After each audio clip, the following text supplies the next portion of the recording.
क्विट्सल film में आप सबको स्वागत है।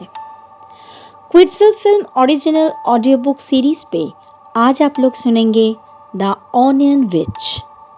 लेखिका है सैमी बैनर्जी। ये क्विट्सल फिल्म का पहला हिंदी ऑडियो स्टोरी है। तो चलिए शुरू करते हैं द ऑनियन विच।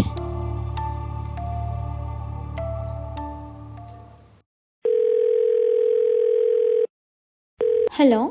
हेलो, कौन बोल रहा है? मेरा नाम मोना है।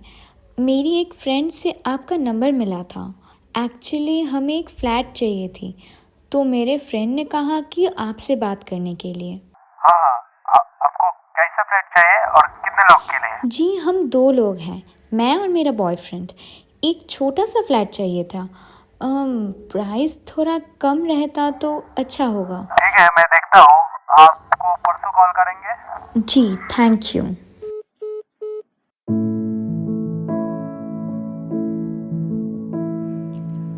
मोना एक 25 साल की प्यारी इंडिपेंडेंट लड़की ये काम के सिलसिले में अपने बॉयफ्रेंड अभी के साथ बिहार से दिल्ली शिफ्ट कर गई। दोनों एक ही कंपनी में काम करते और यहीं पे इनकी मुलाकात हुई थी। नई जगह, नया शहर, वो चाहते थे कि ऑफिस के आसपास कोई फ्लैट रेंट पे मिल जाता तो अच्छा होता। वैसे उनका फाइनेंशियल साइड भी थोड़ा वीक था, तो डिसाइड करते हैं कि वो लिव इन कर लेंगे, उसमें खर्चा भी बच जाएगा। दिल्ली शिफ्ट किए 2 दिन बीत जाते हैं और उनके फ्लैट ब्रोकर से कॉल आता है।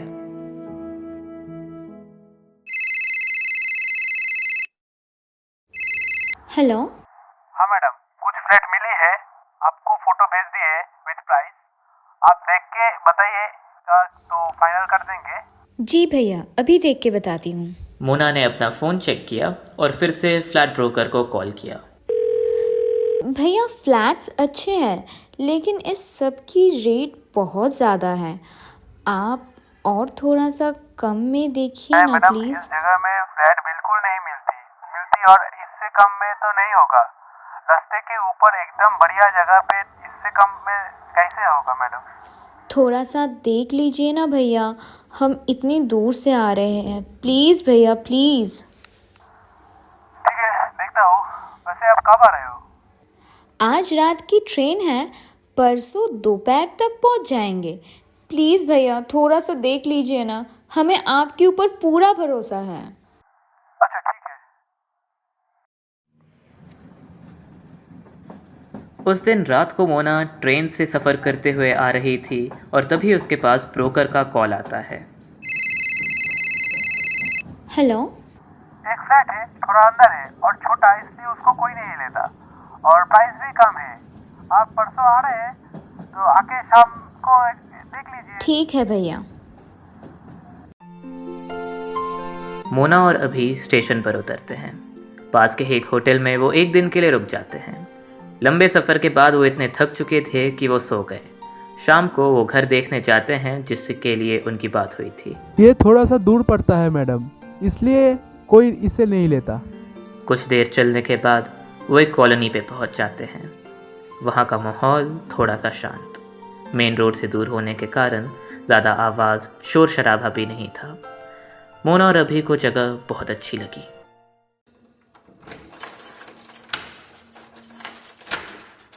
आइए, ये आपकी फ्लैट। ग्राउंड फ्लोर पे छोटा 1 BHK का एक फ्लैट। घुसते ही राइट में किचन, सामने एक छोटा सा हॉल और हॉल के बगल में बेडरूम विद बाथरूम। मोना पूरा फ्लैट देख रही है। बहुत अच्छा फ्लैट है। आपका बहुत बहुत शुक्रिया। चलो, आपको अच्छा लगा तो सब अच्छा। लेकिन एक बात थी। हाँ जी, बताइए। क्यों, कुछ प्रॉब्लम है क्या? नहीं, प्रॉब्लम नहीं, मतलब यहाँ रात को एक महिला आती है। महिला? भैया देखिए, अगर ऐसी वैसी बात है तो आप हमें बता दीजिए, हम नहीं लेंगे फ्लैट। नहीं, वो छोड़ना नहीं। वो रात को दरवाज़ा खटखटाती है, आप लोग गलती से भी नहीं खोलिएगा और जवाब भी नहीं दीजिएगा। क्यों, कोई प्रॉब्लम है क्या? अच्छा, ये फ्लैट आपका ही है ना? अरे नहीं नहीं नहीं, असल में चोरी वोरी होता है और लूटपाट के वजह से बोल रहा था। ओह, अरे नहीं नहीं, आप चिंता मत कीजिए, हमें ऐसा कोई प्रॉब्लम नहीं है। तो फिर ठीक है, ये लीजिए चाबी, मैं चलता हूँ। कल आप लोग सारे सामान लेके आ जाना।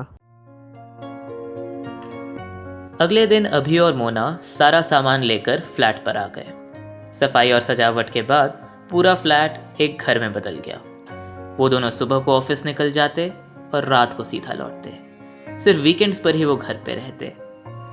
कुछ दिन उनके ऐसे ही बीत गए। ऐसे ही एक शनिवार को वे घर पे थे। मोना दोपहर का खाना बनाते हुए अभी को बोलती है कि सुनो ना, कल तो छुट्टी है। अभी हॉल में टीवी देखते देखते जवाब देता है। हाँ तो आज रात हम मूवी देखें? हाँ ठीक है, लेकिन मूवी मैं सिलेक्ट करूँगा, तुम नहीं। मुझे रात को भूत के फिल्म बिल्कुल नहीं देखना। मोना हंसते हंसते प्लेट पे खाना लगाते हुए बोली, अच्छा ठीक है, अब खाने आ जाओ। रात के 11 बजे वो दोनों डिनर करके मूवी देखने बैठते। अभी जो भी मूवी बोलता मोना को पसंद नहीं आती। ऐसा करते करते आधा घंटा बीत गया। आखिर में दोनों को एक फिल्म पसंद आई और वो देखने लगे। करीबन रात 12 बजे उनका डोरबेल बजता है। इतनी रात को कौन है? रुक जाओ, मैं जाके देखता हूँ। अभी उठ के देखने जाता है कि कौन है। जी, आप कौन? नमस्ते, मैं उर्मिला आपके सामने वाले फ्लैट के ग्राउंड फ्लोर पर ही रहती हूँ। मैं ना एक बहुत बड़ी मुश्किल में फंस गई हूँ। पता नहीं कैसे मैं अपनी कीज़ ऑफिस में ही भूल आई हूँ। तो क्या आज रात के लिए आप मुझे थोड़ा रहने देंगे प्लीज़? कल सुबह ही मेरा ओनर चाबी लेके आ जाएगा। सैटरडे को ऑफिस? जी, मैं प्राइवेट में ही काम करती हूँ, इसीलिए अगर आज रात के लिए बस थोड़ा हेल्प कर देते तो बड़ी मेहरबानी होती। अभी को ब्रोकर की बात याद आती है कि कोई लड़की रात को लूटपाट करती है। एक्चुअली आज मेरे घर पे कुछ दोस्त आए हैं, तो आज थोड़ा मुश्किल है, माफ़ करना। प्लीज़ थोड़ा हेल्प कर दीजिए भैया, प्लीज़। देखिए मैडम, मैं समझ सकता हूँ आपकी प्रॉब्लम, लेकिन आज थोड़ा मुश्किल है। आप किसी और फ्लैट देख लीजिए ना प्लीज़। ठीक है। I am really sorry. Urmila निराश होकर वहां से चली जाती है। कौन था? अरे कोई उर्मिला नाम की लड़की आई थी। असल में उसके चाबी ऑफिस पे रह गई, तो आज रात यहाँ रुकने के लिए बोल रही थी। तो तुमने क्या कहा? मैंने कहा कि मेरे कुछ दोस्त आए हैं, तो नहीं हो पाएगा। और तुम भूल गई वो ब्रोकर ने हमें क्या बोला था कि रात को कोई लड़की आती है। शायद यही होगी। ये भी तो हो सकता है कि तुम उसको पसंद आ गए हो। क्या? हाँ। अभी को समझ आ जाता है कि मोना उसके साथ मस्ती कर रही है। हाँ ठीक है, तो एक काम करता हूँ, उसको बुला लेता हूँ और फिर उसके साथ मूवी देखते हैं। क्या बोलती हो? इस बात पे दोनों हंसने लगते हैं। सच में तुम भी ना। कुछ देर बाद फिर कोई बेल बजाता है। इस बार मोना देखने जाती है। रुको, अब मैं देखती हूँ। बोला तो था कि दोस्त आए हैं। मोना देखती है कि कोई 13-14 साल की बच्ची आई है। तुम कौन हो? हेलो, मैं छाया। एक्चुअली मम्मी अभी तक घर नहीं लौटी ऑफिस से, शायद लेट से आएगी। मैं कह रही थी, मोना सोचती है कि उसने ऊपर कोई बच्चे की आवाज़ सुनी तो थी, शायद ये वही होगी। तो तुमको अकेले अकेले डर लग रहा है? नहीं, एक्चुअली मुझे बहुत भूख लगी थी, तो इसलिए मैं पास्ता बना रही थी, पर घर पे प्याज ख़त्म हो गया। तो आपके पास प्याज होगा दीदी? मोना सोचती है कि बेचारी बच्ची रात को अकेले अकेले खाना बना रही है और बस प्याज ही तो मांगा है। दे देती हूँ। ठीक है, तुम इधर रुको, मैं लेके आती हूँ। ये बोलकर मोना अंदर प्यास लेने गई। उसको किचन में जाता देख अभी भी उठकर किचन में गया। क्या हुआ? कौन था? अरे वो ऊपर वाली बच्ची। मोना ने अभी को सारी बात बताई। ओह, समझा। ठीक है, दे दो प्याज। मोना और अभी प्याज लेकर जैसे ही किचन से निकले वो हैरान हो गए। वो बच्ची छाया उनके हॉल में बैठी हुई थी, जबकि बाहर के कोलैप्सिबल गेट पर तो ताला लगा हुआ था। तुम अंदर कैसे आई? आपने ही तो आने बोला। मैंने? मोना को ऐसा लग रहा था कि कुछ तो ठीक नहीं है, पर मोना आसानी से डरने वाली लड़की नहीं थी। मोना उसके साथ बातचीत जारी रखती है। अभी को बहुत डर लगता कि ये सब क्या हो रहा है। एकदम से पूरा माहौल बदल जाता है और सब कुछ बहुत अजीब और डरावना होने लगता है। तुम्हारी मम्मी कब तक आएगी? आ जाएगी। हाँ, लेकिन कब तक? पता नहीं। इस बातचीत के दौरान छाया धीरे धीरे उनकी तरफ आगे बढ़ती है। अभी बहुत डर जाता है और चिल्लाने लगता है, पर मोना अभी को अपने पीछे रखती है और धीरे धीरे बेडरूम की तरफ बढ़ने लगती है। मेरे को प्याज दे दो ना दीदी। छाया एक ही बात को बार बार बोले जा रही थी और किचन की तरफ बढ़ रही थी। प्याज दे दो ना। जैसे वो किचन की तरफ पहुंचती है, मोना और अभी दौड़ के बेडरूम में घुस जाते हैं और अंदर से लॉक कर देते हैं। अरे मेरे को प्याज दे दो। बेडरूम के दरवाजे को जोर जोर से कोई बाहर से पीट रहा था। मेरे को प्याज दे दो ना दीदी। छाया की आवाज़ बिल्कुल भी बच्ची की तरह नहीं लग रही थी। ऐसा लग रहा था मानो कोई बूढ़ी चुड़ैल की आवाज़ हो। मेरे को प्याज दे दो। मेरे को प्याज दे दो ना दीदी। मेरे को प्याज दे दो। प्याज दे। ये सब क्या हो रहा है? क्या हो रहा है ये सब? कौन है ये लड़की? कौन है? मुझे बहुत डर लग रहा है। प्लीज प्लीज कुछ करो। Please please please. चुप चुप, मेरा फोन कहाँ है? मोना बेड से फ़ोन लेकर पुलिस को कॉल लगाती है, पर मोना के फ़ोन से कॉल नहीं लगता। वो अभी का फ़ोन लेकर कॉल करती है, पर उसके फ़ोन से लाइन बिजी आती है। मोना अभी के फ़ोन से ब्रोकर को कॉल लगाती है, ब्रोकर भी कॉल नहीं उठाता। अचानक सब कुछ शांत हो जाता है। जैसे ही उनको लगता है कि वो चली गई, तभी उनको सुनाई देता है कि कोई चाकू से दरवाजे पे मारने की कोशिश कर रहा है।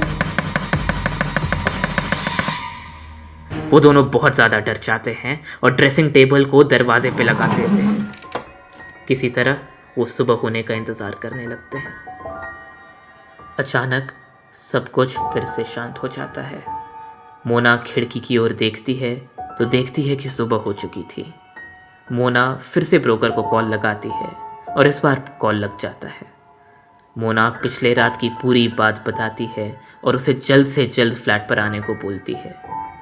कुछ देर बाद वो आ जाता है। बाहर आइए मैडम, मैं आ गया। मोना और अभी ड्रेसिंग टेबल को हटाकर बाहर आते हैं। दरवाजे के सामने कोई एक प्याज आधा खाकर छोड़ गया था और पूरे घर को उलट पुलट कर चुका था। मैडम, अभी सर, मैं ही जिम्मेदार हूँ इस सब के लिए। अगर मैं उस दिन बिना डर के आपसे सब कुछ बोल दिया होता तो आज ये नौबत नहीं आती। क्या मतलब? आप सब कुछ जानते थे?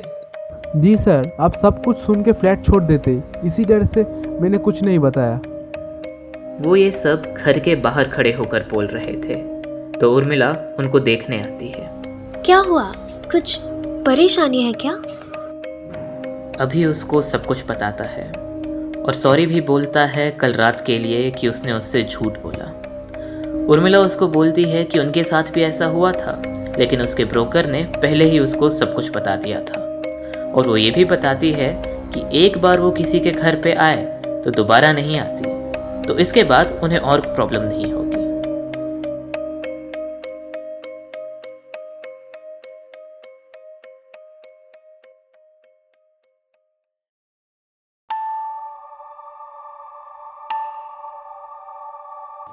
सुन रहे थे द ऑनियन विच। लेखिका सैमी बैनर्जी, कथावाचक के रूप में विभू प्रकाश। मोना की भूमिका में सैमी बैनर्जी, अभी की भूमिका में थे शौप्तिक दे, छाया की भूमिका में श्रेया कर्मकार, उर्मिला की भूमिका में स्नेहा पॉल और फ्लैट ब्रोकर की भूमिका में श्रमन चक्रवर्ती। श्रुतिधर के रूप में थे Navaneeta Banerjee, sound design, background music और एडिट शौप्तिक दे, डायरेक्शन में सैमी बैनर्जी, पोस्टर डिज़ाइन स्वागतो बासु और सैमी बैनर्जी। क्विट्ज़ल फिल्म की तरफ से आप सबको दीपावली की हार्दिक शुभकामनाएं। हम जल्द ही लौट आएंगे और एक खूबसूरत ऑडियो स्टोरी लेके। बहुत बहुत शुक्रिया हमारे साथ रहने के लिए।